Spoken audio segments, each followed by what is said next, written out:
The soundscape, our sonic environment, and the tuning of the world is R. Murray Schafer's cornerstone entry into the field of sound studies, a discipline which Schafer locates at the middle ground between society, science, and the arts. Schafer's project with this text is to comprehensively explore and detail the soundscape, or the sonic environment, and any portion of the sonic environment, be that the actual environment or an abstract construction like a musical composition. In less magniloquent language, he's listing out a bunch of sound words from writing all across history to try to figure out how we describe the sounds that we hear. What he's doing is almost listing out the mise-en-scène of our ears. Sound studies can potentially confound some really basic principles that you might have about the world. Schafer kind of touches on our tendency to categorize everything within our oral perception as consequentially linked to the stuff that we can touch and see, and how we borrow vocabulary from the visual arts to give oral events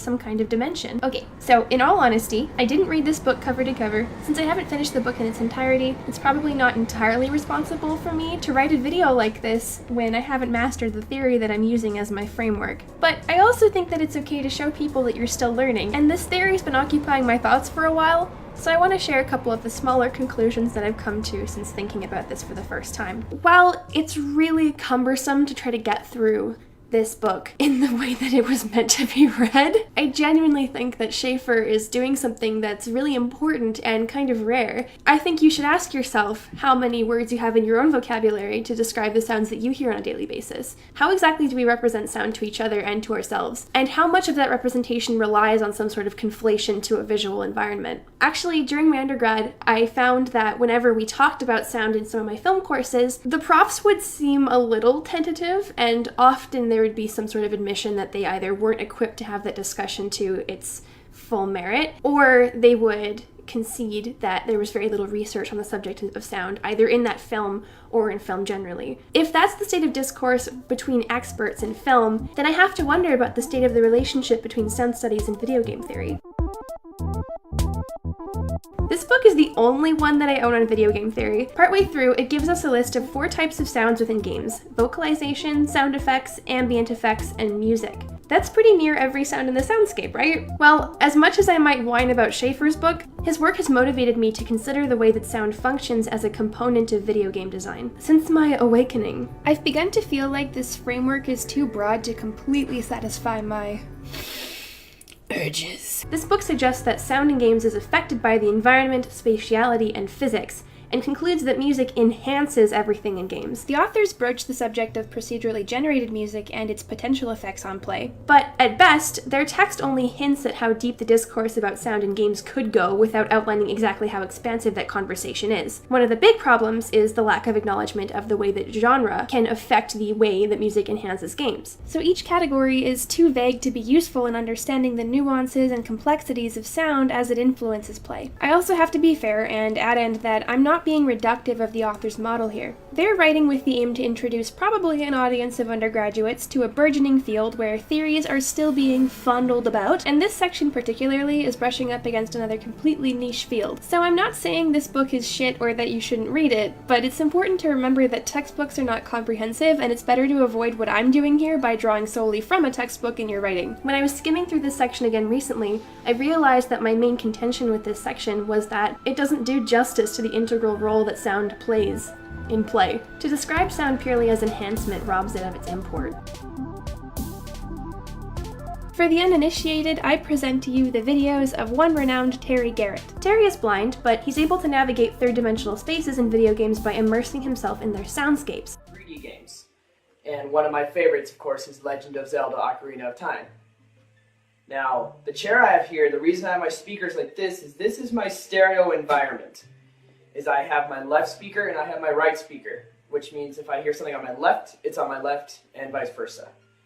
And through trial and error, and through the use of a Nintendo emulator, I'm able to figure out where I am in the game.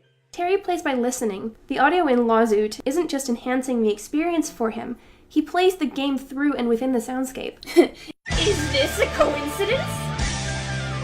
Consider a game like Overwatch, wherein players' capacities to act and react are extremely dependent upon audio cues.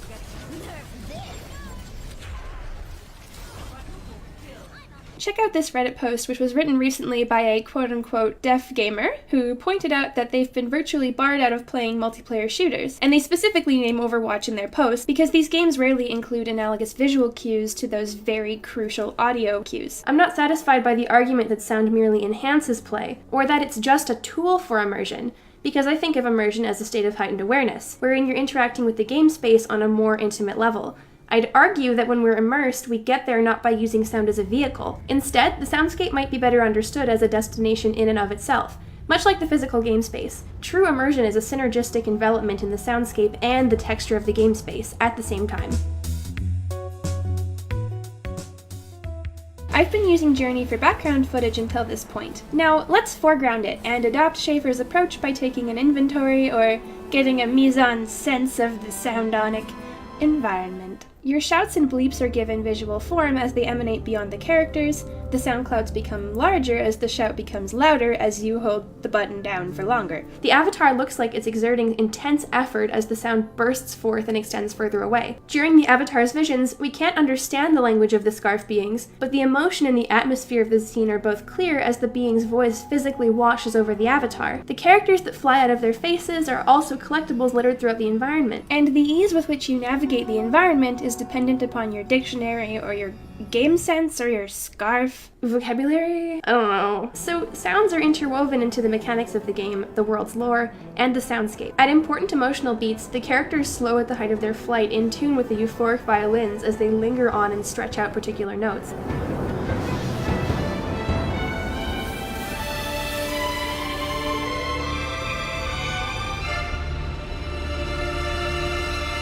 Footfalls on the sand, carpet dragons, the wind, the rush of the sandfall, the flap of your cloak, the muting of the violins as you enter a tunnel. I do think the music and the sound are integral and essential to the mood of the game, but I also think they're part of the gameplay. If you're playing with someone else in this game, you develop a relationship based on how you communicate. And the narrative that arises out of that gameplay is entirely dependent on how you choose to interact, how you choose to give voice to your avatar.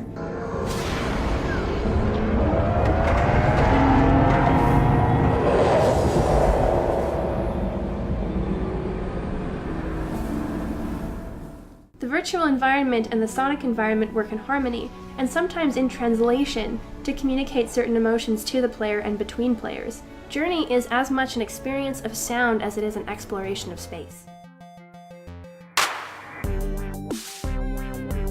So we've gotten here now, and you may be thinking, so what? I don't have a groundbreaking thesis for you on the nature of sound and how we make that manifest in art. I couldn't even finish what I understand is the most pivotal text in the field. So maybe I'm not even qualified to give you something more advanced and thoughtful even if I had that. That being said, I can tell you why I believe that extensive consideration into how sound is baked into our art and how we interact with that sound is important beyond the way that it influences the quality of the art itself. Some people either can't hear or have hearing loss. This is one of the reasons why sound studies intersect so well with other disciplines like disability studies. People experience the sonic environment differently, and a society or an institution's inability to recognize that can implicate both as exclusionary or as abdicating the people it's meant to encompass. What's more, there's a lot of really cool conversations we can have about how people's experiences with art vary, or how the aesthetic value of something can differentiate between people when we use these sorts of theoretical frameworks in our discussions. How exactly do we immerse people with varying degrees of hearing loss in their stereo environments if they can't be,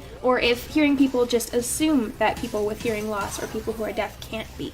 Rather than introspect, I think our tendency is to just kind of say, it can't be helped, and assume that this is just the way things are always going to be, and that there are certain audiences who will never be able to have access to these specific mediums. When the remaster for the Spyro trilogy was released in November, it came without subtitles. So yesterday, March 12th, there was an update for Spyro. When I originally started making this video, there was obviously no subtitles, and there hadn't been for a long time, and finally, after like 4 months, they have added subtitles to the game. Hooray! And they finally patched out those fucking horrible bugs in Wizard's Peak. I don't retract anything that I've said so far, but I wanted to put this in here before someone commented below. Okay, I'm in the middle of my 3 millionth playthrough of the trilogy now, and as far as I'm aware, they still haven't bothered to subtitle it. Activision, citing the lack of an industry standard to justify the lack of subtitling, was ridiculous in its response.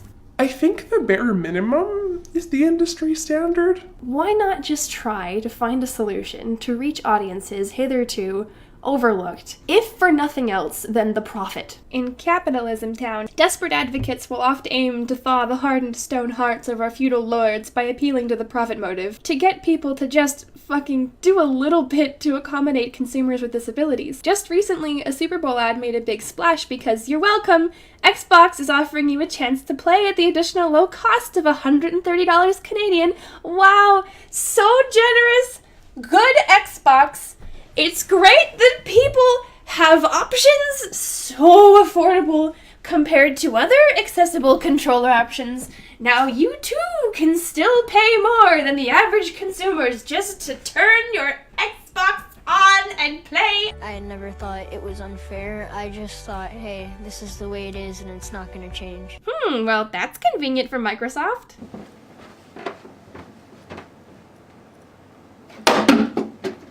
There are two things that are kind of ironic about this statement. Firstly, the soundtrack in the first game was famously composed by Stuart Copeland. The score for every single level was designed to suit the tone and atmosphere of those specific levels. I don't argue that it's necessary to design a game in such a way that the visuals echo the audio or vice versa. It is ironic, though, that Activision would undermine the importance of audio in a property which was specifically designed with that component in mind. Due to technical limitations, there were also certain aspects of the original game's sound design that couldn't be fully realized. In the remakes, Toys for Bob decided to add dynamic music. That just means that if you're idling, or you're in combat, or you're not doing those things, the music adjusts accordingly. The tone of your particular moment is finely tuned, such that the soundtrack serves as more than a device to fill the silence or set a general tone. The music or the energy of the soundscape is meant to match that of Spyro's physical environment. What's more, since the original coding for the game was lost, Toys for Bob had to recreate the entirety of the trilogy from scratch anyways. All of the hours worth of cutscenes had to be re-recorded anyway,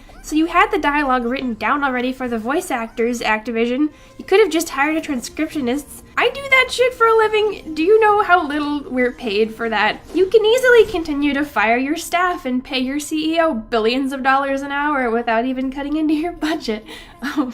Oh no. I'm not arguing that Journey is perfectly accommodating or accessible, even by comparison to Spyro. But there is a clear difference in the developer's attention to detail between Journey and the Spyro remake. Specifically, the player's ability to access the narrative through sound and its representations was wholly disregarded by the publisher in the case of the latter. Whereas in the case of the former, a generally abstract narrative and meticulous sound design are utilized to the extent that I would argue that regardless of people's ability to hear, there's a greater likelihood that people will experience a similar aesthetic. That game company accomplished something impressive and beautiful here that huge-ass corporate hellholes ought to emulate.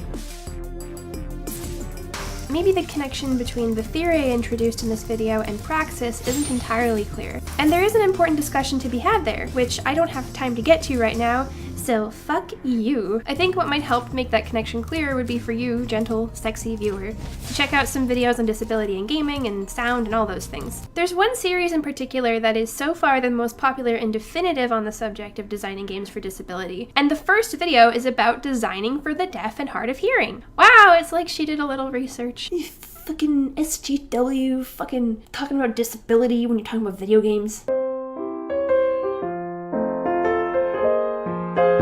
Critical theory is interesting generally, and independent theoretical fields can be really fascinating on their own, but I'm really compelled by the ones that are super interdisciplinary. How does that even change anything? Partly because interdisciplinary studies allow for more novel discussions, but also because I think they allow for more focused understandings of whatever texts we're working with or whatever sort of concepts we're trying to deal with. So theoretical frameworks can help us understand texts and art in new ways, but they can also help us place those specific things within wider political discourses. Before you go, I do have some recommended readings that I've put down in the description, obviously the 2 books that I referenced in this video, but also I've included links to channels by YouTubers who are hard of hearing and deaf YouTubers so that all of your information on this subject doesn't just come from me, because I don't really have any hearing loss. Jessica Kellgren-Fozard is one of the YouTubers that I've linked below. She focuses on LGBTQ content and issues surrounding disability. She has really great aesthetic, and she has one video, the one that I've linked below, actually no, she has multiple, about captioning YouTube videos. The last thing I'll link is the transcript for this video. I know I just linked a video about captioning YouTube videos, but I have never done that before. I'm a one-person team, and for this video to come out before 2020, I needed to take a kind of shortcut. So there are going to be timestamps in the transcript just so people can follow along easily with where I'm at. Okay, well, leave me a comment if you've got something to say. Bye!